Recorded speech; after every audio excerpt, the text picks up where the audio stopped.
Bonjour et bienvenue dans ce podcast La psychologie du confiant. En cette période de confinement et en cette période de crise sanitaire et sociale et de drame humain, chacun à travers nos frontières, je vous propose d'explorer des notions pour vous aider à avancer à l'intérieur de soi et à transformer tout ce qui peut être vécu en cette période de chaotique ou de douloureux en quelque chose de plus puissant et de constructeur. Et une des premières étapes de notre cheminement ensemble, c'est la peur.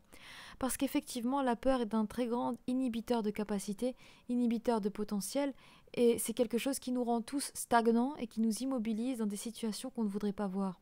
C'est aussi finalement parfois la peur qui nous emmène dans le sens contraire de ce que nous aimerions vivre, et la peur est aussi souvent à l'origine de nombreuses névroses.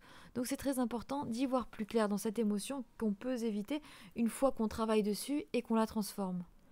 Manager ses peurs, gérer ses peurs, c'est un des grands défis de notre vie.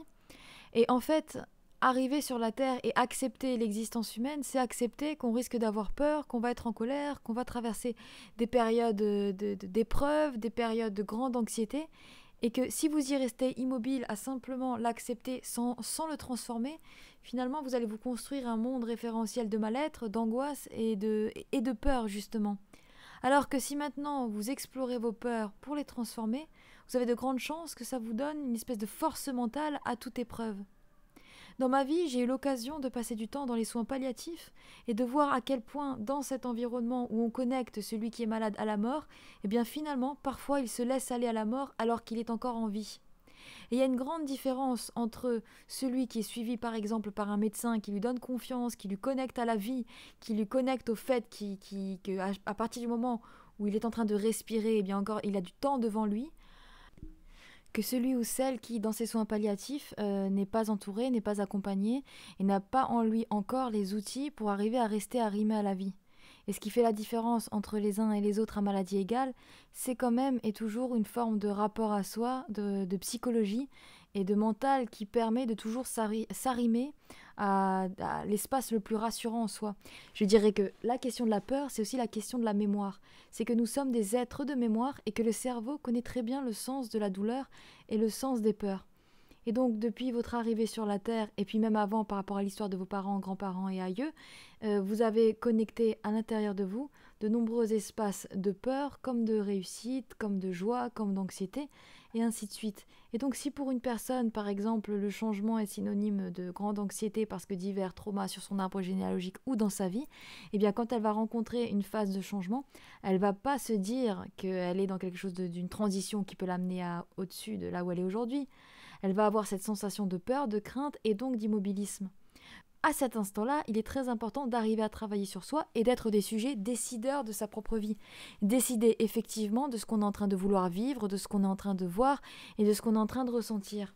C'est votre monde imaginaire qui est peuplé de démons parce que dans la réalité, effectivement, les choses sont bien moins pires que ce qu'on pourrait penser ou que ce qu'on pourrait imaginer, surtout quand on est des êtres humains responsables et dans l'action, et que donc votre bonheur, votre sécurité et ce que vous voulez vous trouver sur votre chemin, vous le donnez.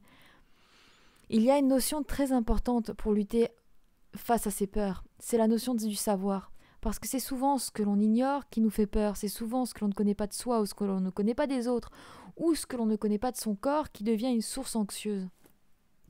Aujourd'hui, si par exemple dans votre confinement vous commencez à avoir mal à la gorge, il y a de fortes chances que ça crée beaucoup d'anxiété. Si vous aviez eu mal à la gorge, exactement le même mal de gorge en décembre, il y a de fortes chances que ça produise rien du tout. Et si aujourd'hui vous aviez la connaissance pour pouvoir analyser ou diagnostiquer que votre mal de gorge est lié au pollen, eh bien l'anxiété s'arrêterait tout de suite. Donc c'est dans la zone d'insécurité et d'incertitude que les peurs se connectent, et les peurs se connectent par rapport à l'expérience et la mémoire traumatique. Donc effectivement, il est très important d'arriver à se donner du savoir pour ne pas connecter son corps au pire et pour ne pas connecter son corps à une espèce de laisser-aller à la panique. Et il y a un psychanalyste qui dit une notion plutôt drôle que je trouve intéressante finalement dans notre vie sur la Terre, c'est que le monde n'aime pas les paniqueurs. Et effectivement, plus on panique, plus on se perd. Plus on panique, moins on peut être des personnes en action et des personnes garantes de sa propre sécurité intérieure et extérieure. Je fais partie de celles et ceux qui pensent que tout commence à l'intérieur de soi et que c'est la force psychique qui va entraîner la force du corps, que c'est la force psychique qui va entraîner des changements tant dans le cadre de votre famille, que de la société, que de ce que vous construisez sur la Terre. Donc vraiment tout commence à l'intérieur de vous, y compris le fait d'arriver à cesser d'avoir peur. Cesser d'avoir peur, c'est vraiment se dire que être dans l'action déclenche beaucoup moins de chaos que être dans l'immobilisme. Cesser avec les peurs, c'est vraiment arriver à se dire que ce que vous projetez de pire sur l'avenir, c'est comme si vous aviez enlevé plusieurs variables. Déjà la variable X, à savoir que tout peut arriver, y compris les hypothèses positives. Ensuite, votre propre potentiel, vos propres capacités, à savoir que vous avez en vous de pouvoir régler certaines situations. Et puis aussi le fait que si vous fournissez du travail, votre travail peut vous sortir de certaines situations qui vous angoissaient ou qui vous faisaient peur. Je vais prendre l'exemple, par exemple, de toutes ces personnes qui sont injustement emprisonnées ou qui, à cause de la loi délétère en France, qui n'est pas surveillée par des garde-fous, a entraîné de nombreuses personnes en garde à vue, puis après mis en détention provisoire, parfois beaucoup plus que ce que la loi l'autorise. Donc là, on était face à une situation anxiogène et légalement répréhensible, et pourtant ça existait dans un pays comme la France. Or, la variable X est arrivée, le coronavirus, et finalement maintenant, l'État est mis face à ses responsabilités et aussi son échec dans un certain sens, et a dû libérer plusieurs milliers de prisonniers, et ça va sûrement continuer, je l'espère. Et je parle de ce cas de figure en France, mais c'est aussi dans d'autres pays. Donc finalement, la variable X, qui est le coronavirus, nous connecte au pire, mais aussi à la meilleure partie de notre humanité, puisque maintenant les gouvernements sont obligés de fonctionner en remettant au centre l'humain, et non plus l'économie ou le profit. Donc cette situation globale et mondiale, finalement, montre à quel point on ne sait pas ce qu'il en est pour demain, et que demain, ça peut être votre meilleur.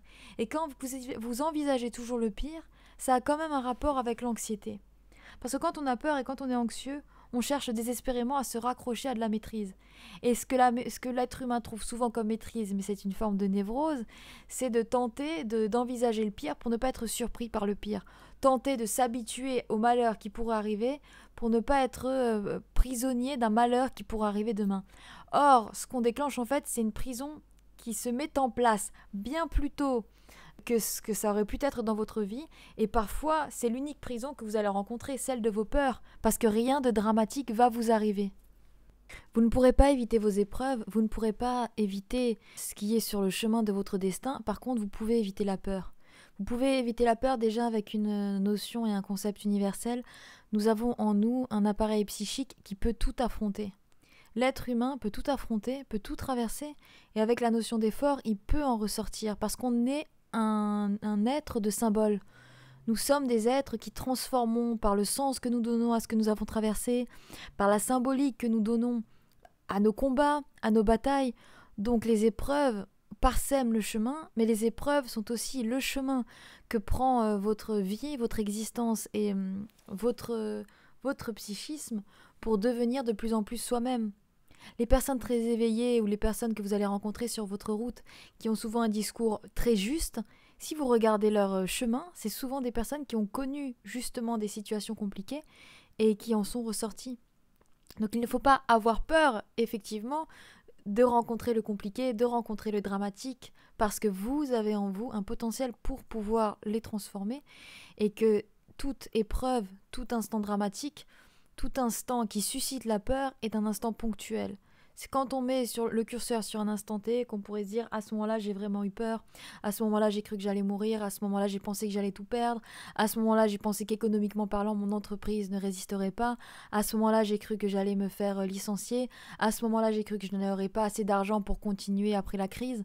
C'est un instant T, mais dans 40 jours, dans 1 mois, dans 2 mois, dans 1 an, vous pourriez très bien avoir utilisé cet instant pour vous propulser bien plus haut que ce que vous étiez au cœur de la peur. Et pour ça, vous avez besoin d'affronter la peur et de la regarder en face.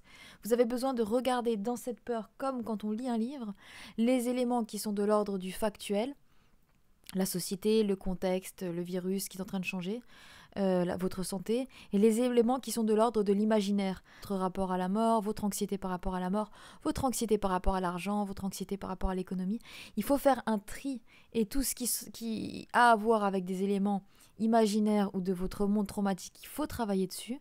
Et tout ce qui a à voir avec le contexte, il faut que vous alliez vers votre maîtrise. Il faut que vous alliez le plus possible vers une maîtrise de votre monde intérieur et du monde extérieur. Nous sommes tous actuellement témoins d'une situation dramatique, acteurs d'une situation dramatique, et de cette place-là, nous pourrions devenir responsables et acteurs positifs de cette situation. Parce que les moments de crise sont des grands moments de transition. Et dans cette transition, je pense que de nombreuses personnes sur la Terre doivent comprendre et peuvent comprendre qu'ils ont un potentiel pour agir bien plus que ce qu'ils ont fait jusqu'à maintenant.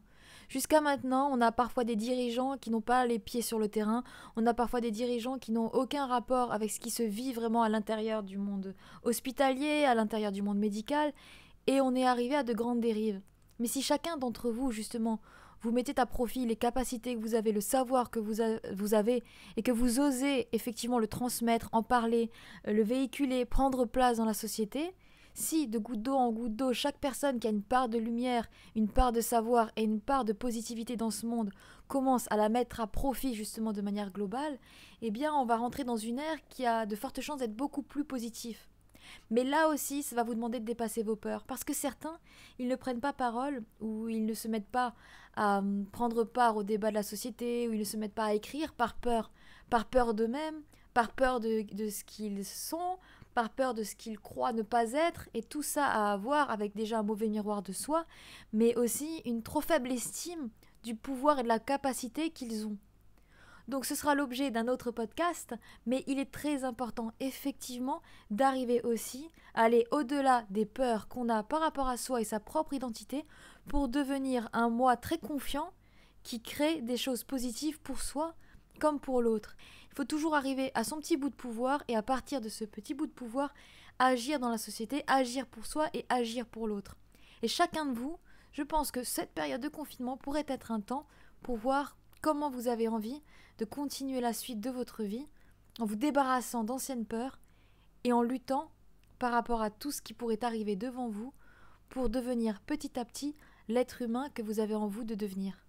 Nous continuerons à explorer cette notion de peur à travers différents podcasts et différents supports.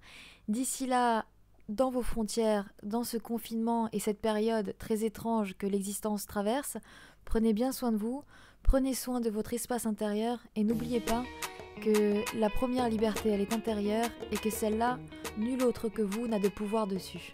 À très bientôt.